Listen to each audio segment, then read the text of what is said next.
پوهان صاحب لکه څنګه چې په کراتو داسې لیدنې کاته کیږي او د افغانستان د پرمختګ یا هم د کرنې برخه پکې وادي کیږي ځینې بهرني هیوادونه څنګه دغه لیدنې کاته څه باید وشي افغانستان باید څنګه اقتصادي پالیسي تر لاس لاندې ونیسي چې بالاخره دغه ګامونه چې کوم کیږي دغه ګامونه اوچت شي او هغه هیوادونه چې پرمختللي هیوادونه دي لکه یو مثال موږ ترکیه د منځنۍ اسیا هیوادونه هغه راشي په افغانستان کې عملا پانګونه وکړي او په دغو برخو کې که د زراعت سکتور ده که هغه د کانونو برخه ده دغه برخې پیاوړې کړي او بالاخره تولید پکې شروع شي. ډیره مننه. سلامونه نیکې هیلې او احترامات فضلي صاحب تاسو ته، قدرمن ډاکټر صاحب روحاني ته، تخنیکي همکارانو ته او د ملي تلویزیون ټولو لیدونکو ته وړاندې کومه. څنګه ډاکټر صاحب هم په دې موضوع باندې رڼا واچوله، ډېر ښه موضوع ته بحث وکړل. که چېرته وګورو سرمایهدار کوم اهداف چې کوم هیواد کې ده اصلا اهداف د یو پانګوال لپاره د هغه خپله ګټه ده. په هغه هیواد کې دوی پانګونه کوي چېرته چې دوی ته مزیت زیات دی، نو په بل هیواد په بدیل کې ډېره پانګه یا ډېره ګټه ترلاسه کړي. نو د افغانستان حکومت ته په اوسني شرایطو کې اوسني شرایطو ته په کتو امنیت تامین ده، د پانګوال لپاره داسې لویې ستونزې نشته. همدارنګه طبیعي منابع لرو په افغانستان کې، نو هغه فرصتونه چې د یو پانګونې لپاره مساعد دي په افغانستان کې هغې باندې نور هم ظرفیت یې لوړ کړي او هغه په ټوله کې پانګولې چې کوم خنډونه دی هغه له بینه بوځي او په مقابل کې پانګوال ته هغه انګېزه ورکړي کوم چې راسي افغانستان ته په افغانستان کې پانګونه وکړي. موږ ډېر وکتل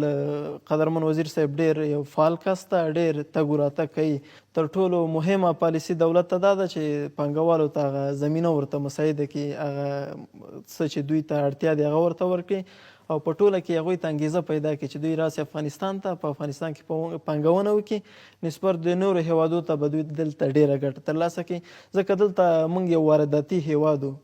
هغه څه چې دوی دلته تولیدوي همدلته ورته مارکیټ شتون لري، نو دوی اړتیا نه ده چې نورو هیوادو ته یې صادر کړي ځکه دلته ورته مارکیټ شتون لري، د ټرانسپورټ مصارف یې کم راځي، خام مواد لرو، ارزانه بشري ځواک لرو، په ټوله کې ورته فرصتونه زیات دي او د ګټې هغه چانس ورته زیات ده. ښه، دا کومو فرصتونو یادونه چې تاسو وکړه په افغانستان کې بیا هم که هغه د سیمې هیوادونه دي یا هم لکه ترکیې غونې هیوادونه دي چې په دغه برخو کې ډېر ظرفیت لري او ظرفیت یې هم لوړ ده،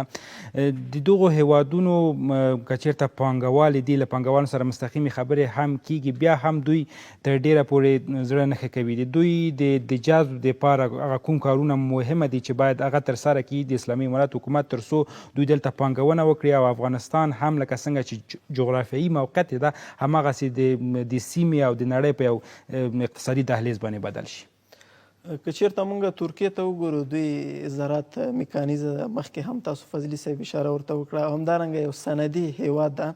بل څه چې ترکیه لري د اسیا او د اروپا پر منځ کې د هغوی هغه موقعیت ده چې افغانستان هم د منځني اسیا د سویلي اسیا پر منځ کې موقعیت لري. له دغه تجربې څخه هغوی هم ګټه پورته کوی سي، هغه صنعت څخه هم تجربه ترلاسه کوی سي په افغانستان کې. په چېرته په ټوله کې وګورو یو توکی چې له بهر څخه راځي افغانستان ته 4 مرحلې لري. په لومړۍ مرحله کې هغه واردات دي،